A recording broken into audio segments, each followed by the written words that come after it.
Todos bienvenidos a esta iglesia, comunidad bíblica de la gracia.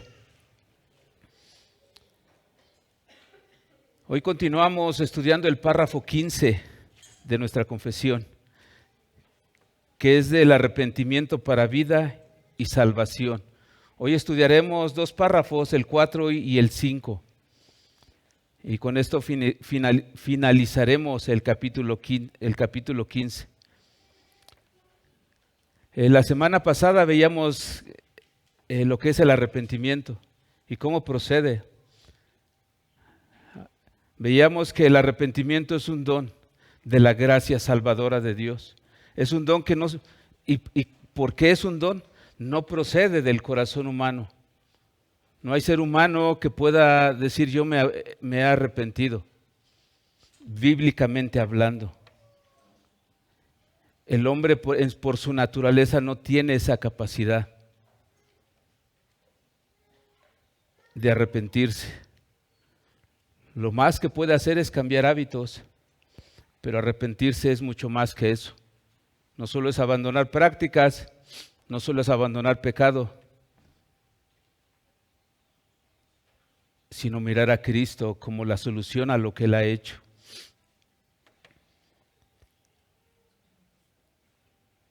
Y esto solamente es por su Espíritu que un hombre puede tener conciencia de pecado y conciencia de la gracia salvadora que es en Cristo Jesús. Estos dos elementos solo vienen como un don de Dios para el hombre. Y leamos el párrafo 4 del capítulo 15 de nuestra confesión de fe, que es uno de los párrafos que nos toca estudiar el día de hoy.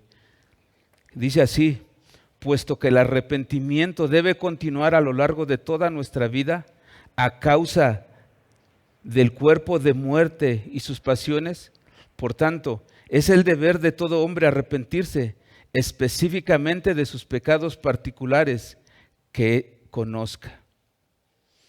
Y este párrafo lo dividí en tres pequeñas partes. El cristiano debe continuar arrepintiéndose durante toda su vida. Debe continuar. Y este habla de un problema. Hay un problema ahora en el cristiano. Seguirá pecando. Pero este arrepentimiento, a diferencia de cuando entramos a la vida en Cristo, cuando somos unidos a Cristo, que fue ese primer arrepentimiento para vida, este arrepentimiento del cristiano ya no es para vida.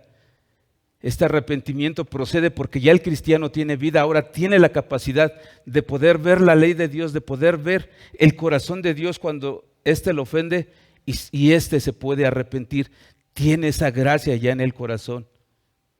Es un arrepentimiento diferente, el cual ahora como cristianos seguimos experimentando.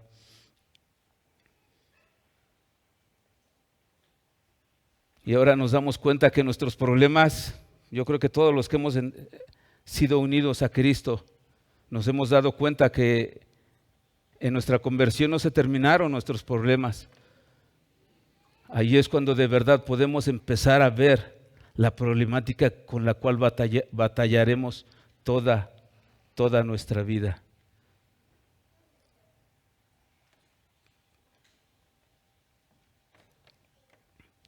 Y nuestro Señor en la oración con la cual enseñó a sus discípulos a orar, Él dijo en Mateo 6:12, y perdónanos nuestras deudas como también nosotros perdonamos a nuestros deudores. El pastor Vicky en este texto comenta: los discípulos se caracterizan por una continua confesión de pecado delante de Dios y por una dependencia de la gracia de nuestro Dios para el perdón de pecados. No solo una confesión, no solo mirar el pecado, sino una dependencia también de la gracia de Dios. Ahora podemos mirar y valorar y atesorar esa gracia que procede de Dios continuamente en nuestra vida. Pero ¿de dónde procede este párrafo? También nos muestra de dónde procede esta problemática en el cristiano. Y el párrafo nos dice, la causa por la cual seguimos pecando es que tenemos un cuerpo de muerte sujeto a malas pasiones. El apóstol Pablo en Romanos 7:21 decía, pero veo otra ley en mis miembros que se rebela contra la ley de mi mente y que me lleva cautivo a la ley del pecado que está en mis miembros.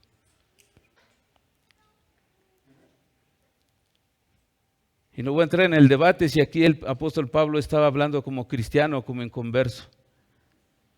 La mayoría de los estudiosos, de los comentaristas, hablan y creemos que es así, que Pablo está hablando como cristiano, que Pablo está hablando como alguien que ha experimentado la gracia de Dios y que podía mirar esa batalla interna, pero también en el texto de Romanos 7, él se gloriaba en Cristo como la solución a esa problemática que él veía en su interior.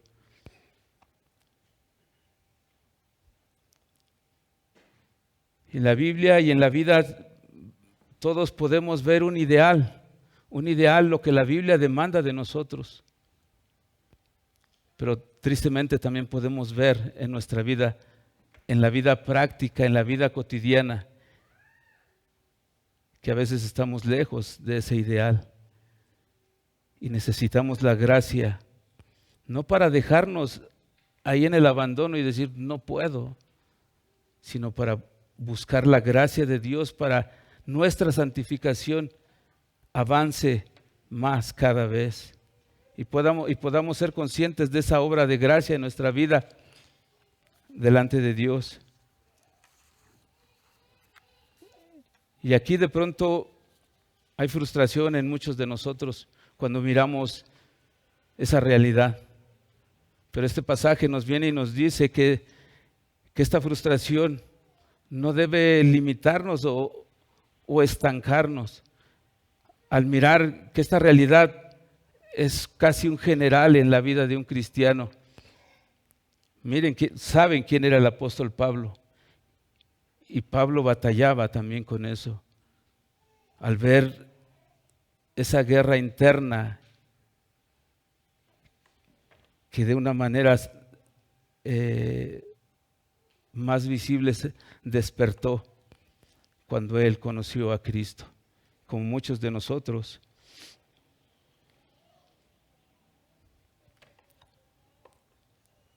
Una continuidad de pecado procedente de un corazón malo. Y sigue diciendo el párrafo, ahora el cristiano tiene el deber de arrepentirse de pecados específicos que él conozca. Pecados específicos que él conozca. Y aquí si podemos leer Lucas 19:8.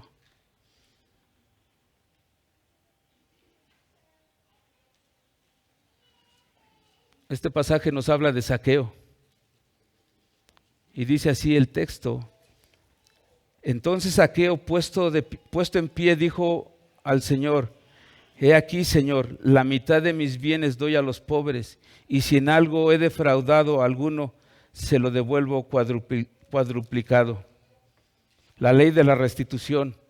Zaqueo la conocía. En Levítico 6:5 nos habla de esta ley, que cuando se tomaba algo indebido, se tenía que devolver.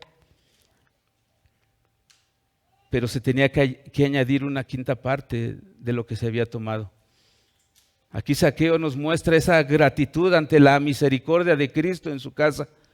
Él no se queda, él no devuelve, no solo dice voy a devolver lo que he robado y añado lo que la ley me pide. Él va más allá y dice yo lo devuelvo 4 veces. Cuadruplico lo que he robado si en algo lo he hecho. Y él sabía que sí. Pero cuando la gracia de Dios obró en Zaqueo, fue específico en el pecado del cual debía arrepentirse, había robado.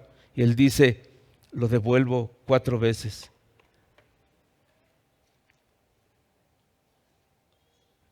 El apóstol Pablo en en la primera carta de Timoteo 1:13, él reconoce su pecado también de manera específica y por nombre. Él antes de la gracia podía decir: yo soy hebreo de hebreos. En cuanto a la ley, irreprensible.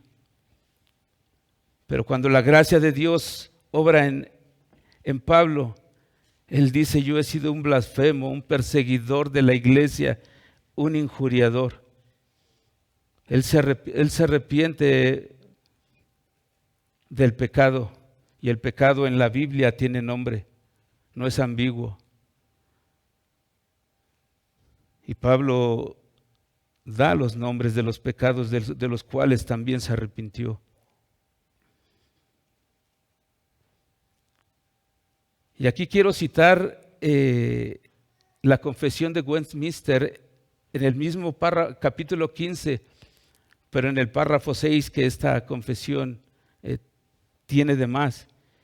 Y lo quiero leer textual. Dice así: así como todo ser humano está obligado a confesar sus pecados a Dios en privado, orando por el perdón de los mismos, pues al hacer esto y al apartarse de ellos hallará misericordia. Del mismo modo, el que escandaliza a su hermano o a la iglesia de Cristo debe estar dispuesto a declarar su arrepentimiento a quienes ha ofendido, en público o en privado, mediante confesión y muestra de dolor por su pecado. Y acto seguido, los ofendidos deben reconciliarse con él y recibirlo con amor. Todos estamos obligados a confesar nuestros pecados delante de Dios para el perdón de los mismos. Pero hay pecados privados, hay pecados que cometemos en nuestra vida cotidiana: un grito a nuestros hijos, hablar con asperidad a nuestra esposa, pecados en los cuales no nos vamos a levantar aquí poder exponerlos públicamente. Hay pecados en los cuales solo delante de Dios es que vamos a ir en arrepentimiento. Pero este párrafo de la confesión nos habla de pecados públicos o pecados donde hemos ofendido a alguien más. Y no podemos escondernos y decir: ya le pedí perdón a Dios, ya no tengo que pedirle perdón al hermano o a la iglesia. Ya todo está arreglado. En este párrafo de nuestra confesión bautista nos habla de pecados específicos. Y leí el párrafo 6 de la confesión de Westminster para ver cómo se dimensiona aún más amplio el arrepentimiento. Y no podemos aquí caer en la ambigüedad o en la generalidad de decir: perdónenme si los he ofendido, y ahí se termina todo. No, la Biblia nos manda a ser específicos. Si ofendí a mi esposa, estoy obligado a pedirle perdón a ella también. Si ofendí a mis hijos, de igual manera. Y si ofendí a algún hermano, todos tenemos esa necesidad de poder arreglar las cosas. Estamos obligados a eso. La Biblia nos manda a eso.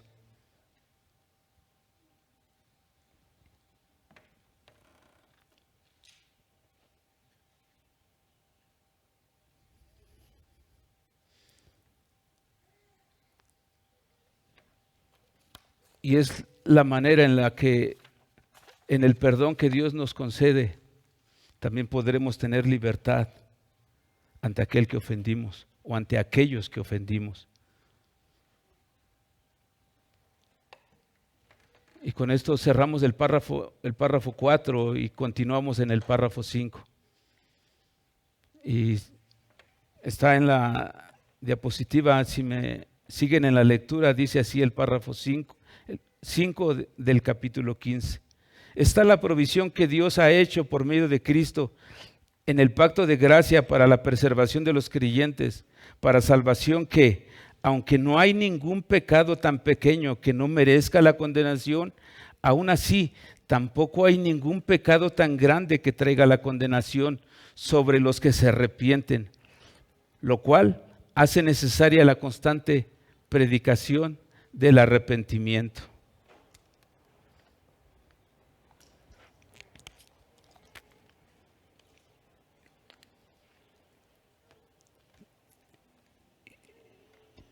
Y la primera parte de este párrafo nos dice: está la provisión que Dios ha hecho por medio de Cristo en el pacto de gracia para la preservación de los creyentes para salvación. El hermano Frank nos hablaba de esa provisión de parte de Dios en el pacto de gracia para el cristiano, el arrepentimiento. Es una gracia por el cual podemos estar en paz con Dios cuando caemos en pecado. Y podemos abundar en acciones de gracias por esta provisión que Dios dispone para nuestra preservación, para que no caigamos en desánimo, para que y como lo veremos, es una gracia que el rey David experimentó. Si me acompañan a leer el Salmo 32, 3 y 4.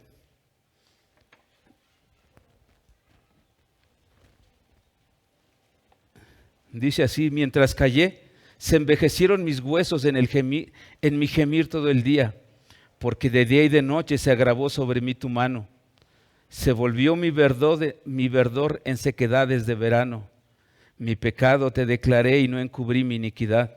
Dije: confesaré mis transgresiones a Jehová, y tú perdonaste la maldad de mi pecado.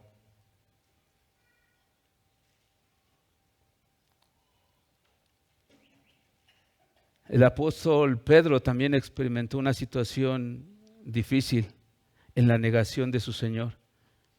Él, cuando peca, y en la última escena ve a Jesús, y Jesús dice la palabra que lo mira a los ojos. Él es consciente de esa realidad que él había cometido, su pecado. Salió y lloró amargamente, dice la Escritura. Fue amargo el quebranto que él sufrió por haber pecado contra su Señor. Y pongo estos dos ejemplos entre muchos otros que han experimentado esta realidad cuando el pecado llega a su vida. Y creo que muchos de los que estamos en Cristo hoy también hemos experimentado esta realidad cuando el pecado nos ha alcanzado, cuando nos hemos sentido indignos, tan sucios, que de pronto hasta queremos aislarnos. No nos sentimos dignos de estar en medio del pueblo de Dios ni de la presencia de nuestro Señor. Y en medio de esta situación, cuando la soledad, cuando la suciedad, cuando el dolor está ahí, Dios ha provisto esta gracia: arrepentimiento. Un dolor por lo que hicimos, pero también confianza en la obra de Cristo.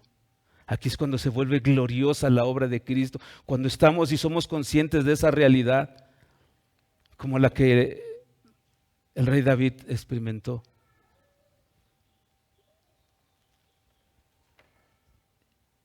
Se volvió mi verdor en sequedad, se envejecieron mis huesos. Esto es lo que el pecado hace a un hombre mientras no haya arrepentimiento. Pero podemos dar gloria y gracias a Dios por este medio que nos ha provisto para nuestra preservación y avance en nuestro caminar con Él. Arrepentimiento. Pero no solo porque exaltemos al arrepentimiento, sino porque el arrepentimiento nos lleva a Cristo, a descansar plenamente en la persona y obra de nuestro Señor Jesucristo. Sigue diciendo el párrafo 5: aunque no hay ningún pecado tan pequeño que no merezca la condenación, aún así tampoco hay ningún pecado tan grande que traiga la condenación sobre los que se arrepienten.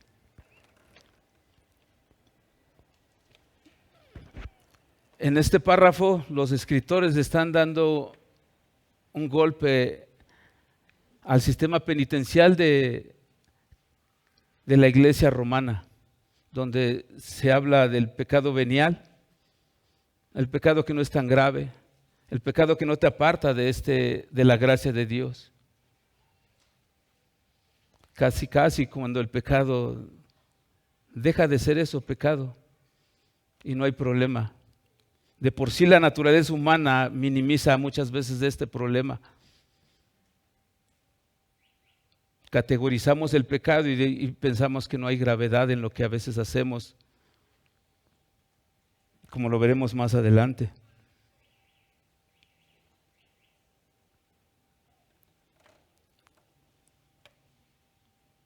Y lo que este párrafo nos enseña es que todo pecado es venial, todo pecado es perdonable en Cristo.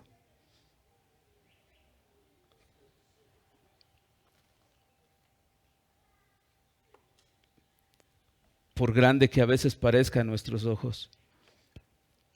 Pero también nos enseña que no hay pecado tan grande, que la sangre de Cristo no pueda perdonar y limpiar. Todo pecado es mortal. Todo pecado merece la muerte, por pequeño que pensemos que es. No hay pecado pequeño en la palabra. El pecado es transgresión a la ley de Dios y la Biblia nos dice que la paga del pecado es la muerte. Aquí no hay distinción.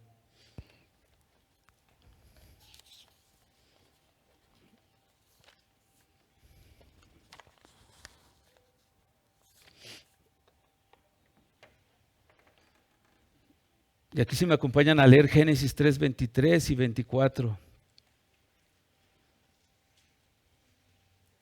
El inicio del problema para la humanidad. Dice el texto, Génesis 3, 23 y 24. Y lo sacó Jehová del huerto del Edén, para que labrase la tierra de que fue tomado. Echó pues fuera al hombre y puso al oriente del huerto del Edén querubines y una espada encendida que se revolvía por todos lados para guardar el camino del árbol de la vida. Este texto lo traigo. ¿Qué ocasionó esta consecuencia para Adán y para todos nosotros? Un pecado que pareciera que no es tan grave, comer de un fruto. ¿Qué de malo tiene comer de un fruto? Adán tenía todo el paraíso para disfrutar y gozar de él.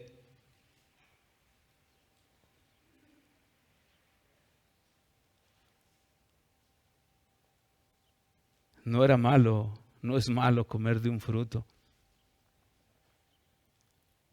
¿Qué fue lo que hizo que esta pequeña desobediencia fuera mortal para Adán, para su posteridad? Que Dios había dado un mandamiento. Y Adán quebrantó el mandamiento de Dios. Adán quebrantó la ley que Dios le había dado. Dios le había dicho que de ese árbol no debía comer.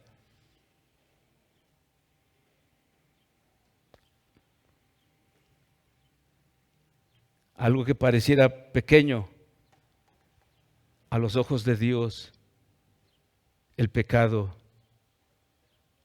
merece castigo. Y Dios fue fiel a su carácter, santo y justo. Él había dicho y ejecutó la sentencia que le había advertido a Adán.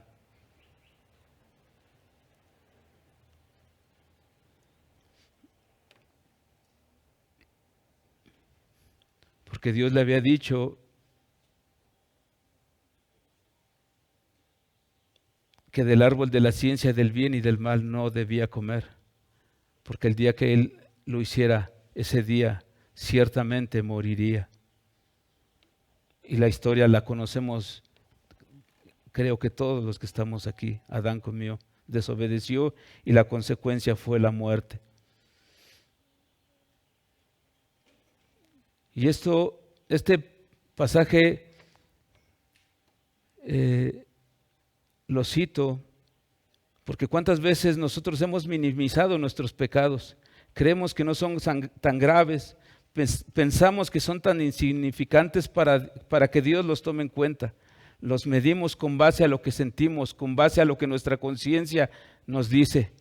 Muchas de las veces nuestra conciencia está mal informada, bajo un contexto contemporáneo, pero no bajo la fuente donde Dios ha dicho, la Biblia, que el pecado es castigable. ¿Qué es el pecado? La Escritura nos muestra eso, y no nuestra conciencia a veces mal informada o la sociedad.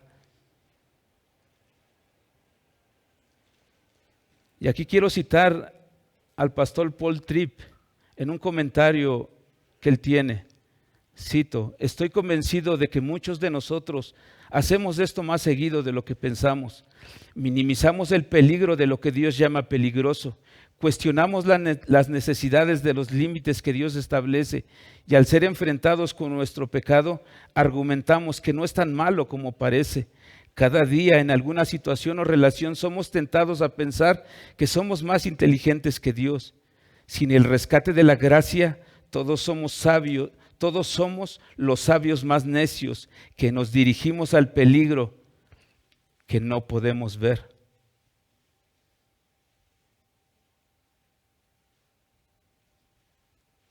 Todo pecado es mortal, por pequeño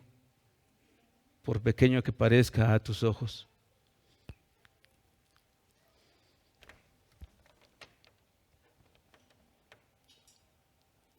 Pero el párrafo nos sigue diciendo: tampoco hay ningún pecado tan grande que traiga la condenación sobre los que se arrepienten. La vez pasada que me tocó también hablar del arrepentimiento, citaba a Manasés, un hombre que hizo toda clase de abominaciones, un gran pecador. Pero cuando oró en arrepentimiento, leímos que Dios lo oyó y lo perdonó. Pero vemos a un hombre que no solo deja de hacer lo malo. En 2 de Crónicas 33:16 dice que él reparó el altar de Jehová y sacrificó sobre él sacrificios de ofrendas de paz y de alabanza, y mandó a Judá que sirviesen a Jehová, Dios de Israel. En este hombre vemos un arrepentimiento genuino, un gran pecador que se arrepiente y es perdonado. Pero no solo abandona su maldad, sino restaura, adora a su Dios y restaura la adoración en todo el pueblo de Dios. Y en esto podemos ver lo que este párrafo dice: no hay pecado tan grande que no pueda ser perdonado. Isaías lo dice claramente en su capítulo 1, verso 18. Venid luego, dice el Señor, y estemos a cuentas. Si vuestros pecados fuesen como la grana, como la nieve serán emblanquecidos. Si fueren rojos como el carmesí, vendrán a ser como blanca lana. No hay pecado tan grande que la gracia de Dios no pueda perdonar. Y aquí no me voy a meter al pecado imperdonable o a la blasfemia contra el Espíritu Santo, porque el tiempo no nos da.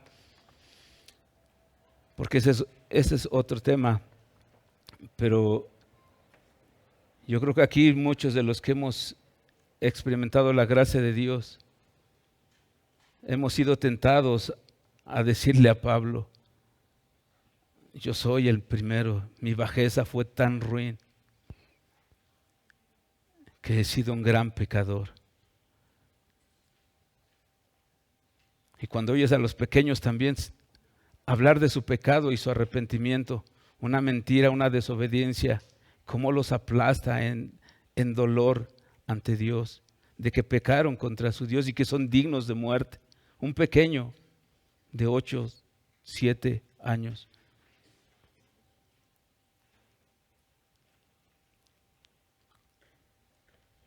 Pero no hay pecado tan grande que la gracia de Dios no pueda perdonar.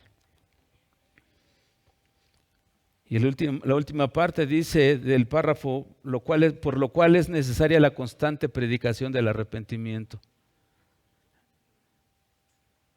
Es necesario llamar al pueblo, a la gente a que se arrepientan.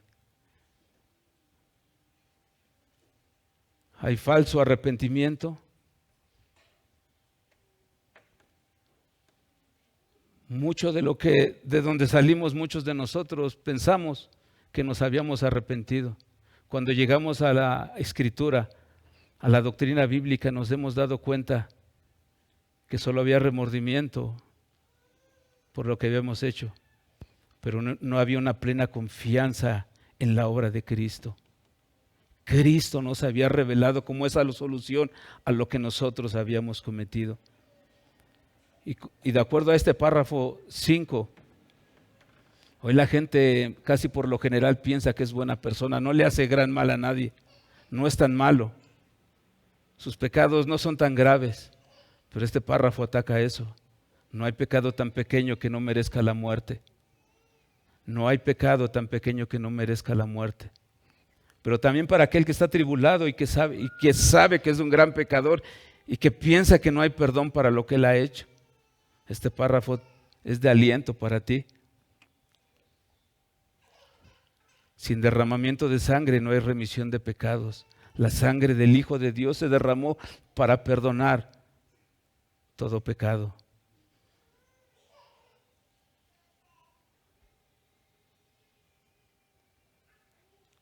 Todos aquí, todos sin excepción de nadie, todos aquí hemos pecado. Todos necesitamos arrepentirnos. Hermano, de verdad, ¿cuántas veces has cuestionado los límites que Dios te ha puesto? Y piensas que Dios es muy severo al coartar tu libertad que piensas que tienes. ¿Cuántas veces has argumentado que lo que haces no es tan malo como te han dicho? ¿Cuántas veces le has puesto sobrenombres al pecado? Error, debilidad. La Biblia al pecado le pone nombre. Dios le puso nombre al pecado. Y de todo eso nos tenemos que arrepentir como cristianos.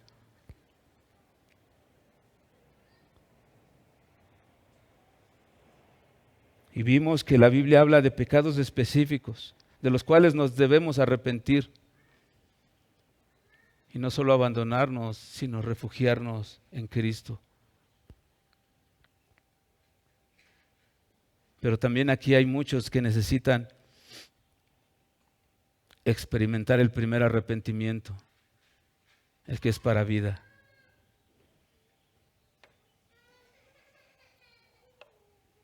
Dios, en la epístola de Pedro, en la primera epístola de Pedro, capítulo 3, verso 9, dice que Él es paciente para con ustedes, no queriendo que nadie perezca, sino que todos vengan al arrepentimiento.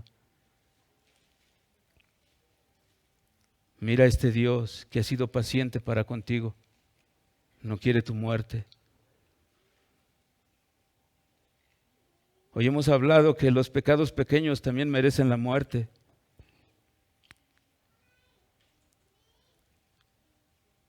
Vivimos en un contexto difícil, donde hay burla para el pecado, donde aún la mentira parece poca cosa. ¿Quién no miente?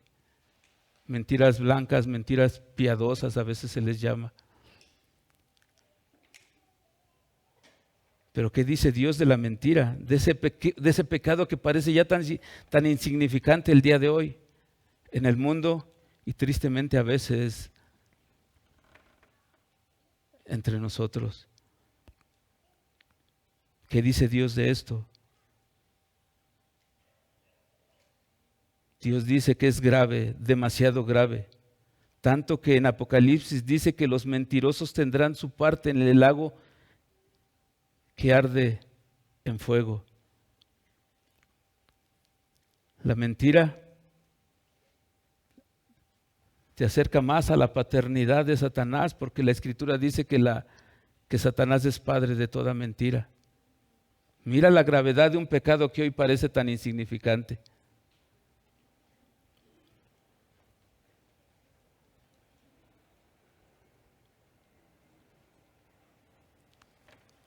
Y aquí quiero hacerte reflexionar, amigo,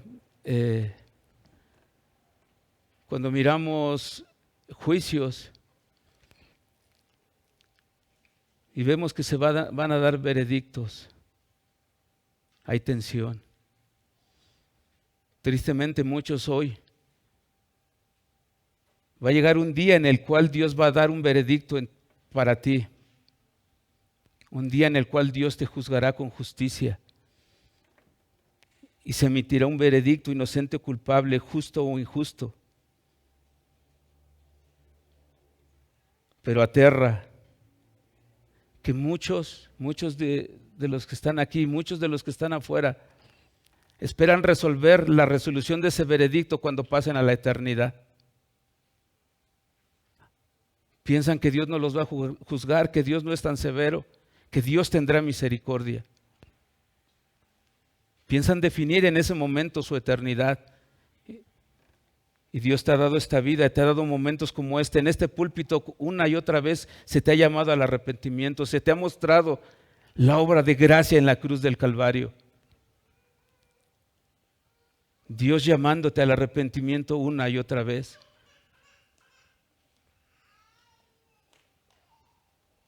No sabemos si mañana llegará.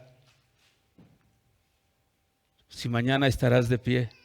¿Quién lo sabe? ¿Quién puede garantizar que va a estar de pie el día de mañana? Hoy es día, dice la Escritura, hoy es día de salvación. Hoy puedes definir tu eternidad. Hoy puedes definir lo que se va a emitir en ese veredicto ese día. Si te arrepientes y vienes en confianza plena a lo que Cristo hizo en la cruz. Él vivió de manera perfecta, sin quebranto a la ley de Dios. 33 años, un hombre en plenitud.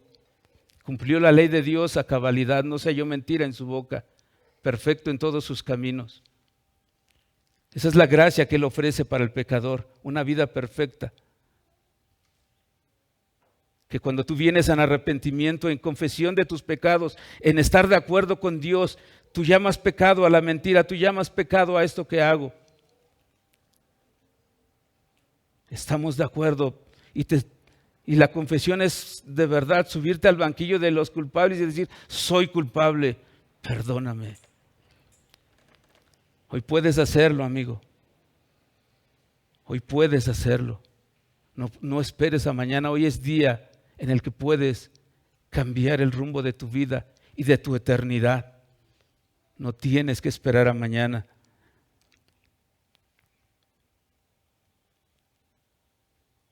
La Biblia nos muestra claramente que Dios prefiere tener las lágrimas de arrepentimiento de un hombre que tomar su sangre en el día del juicio.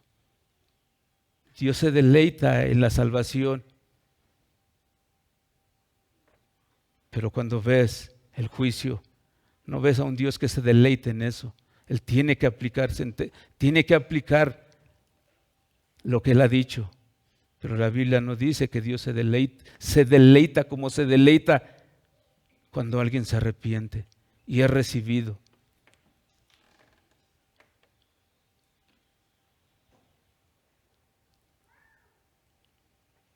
Hoy es el llamado para ti, amigo, es ese. Si hoy oyeres la voz de Dios, ya no endurezcas tu corazón. Ya no lo hagas. Mira la voz de Dios como si Dios rogase a través de todas las personas que te llaman al arrepentimiento, como si este Dios al que tú has ofendido, que debiera juzgarte y condenarte por la eternidad, mira la gracia de Dios, como si Dios rogase a través de nosotros, arrepiéntete, reconcíliate con tu Creador. Hoy es día en que puedes hacerlo.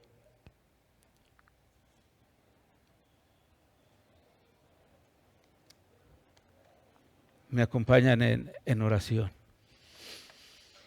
Padre, te damos gracias, Señor, por tu palabra.